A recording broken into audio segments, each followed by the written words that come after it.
రాయలసీమ, కర్ణాటక ప్రాంతాల్లో చాలా famous breakfast recipe అంటే ఒగ్గని అని. దీన్ని చేయడానికి పెద్దగా ప్రొసీజర్ ఏముండదు. పైగా ఇంగ్రీడియెంట్స్ కూడా చాలా తక్కువ కాబట్టి చాలా తొందరగా అయిపోతుందిది. ఇన్‌స్టంట్‌గా జస్ట్ 5, 10 మినిట్స్‌లోనే మనం చేసేసుకోవచ్చు. నేనైతే ఖచ్చితంగా వారంలో ఒకరోజు చేస్తూనే ఉంటాను. దీనికి మామూలుగా మనం ముందుగా మరమరాలన్నీ పెద్ద గిన్నె తీసుకొని దాంట్లో నానబెట్టేసుకోవాలి. ఒక 5-10 నిమిషాల వరకు నానబెట్టుకోవాలి.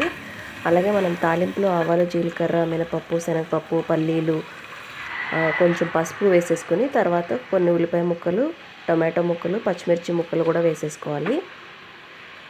ఇలాగ తాలింపు మనకి మొత్తం వేగిపోయిన తర్వాత నానిపోయిన మరమరాలన్నీ కూడా గట్టిగా పిండేసి నీళ్ళేమీ లేకుండా కలిపేసుకోవాలి. పోపులో వేసేసుకోవాలి. తర్వాత ఇక్కడ మనం ఏపుడు శనగపప్పు, అదే పుట్నాల పప్పు, కొంచెం కారం, అలాగే జీలకర్రని ఇలాగ మిక్సీ జార్లో వేసి పౌడర్ లాగా చేసేసి ఒగ్గనిలో ఫైనల్ టచ్ లాగా కలిపేసుకోవాలి. చాలా టేస్టీగా ఉంటుంది. మీరు ట్రై చేయండి.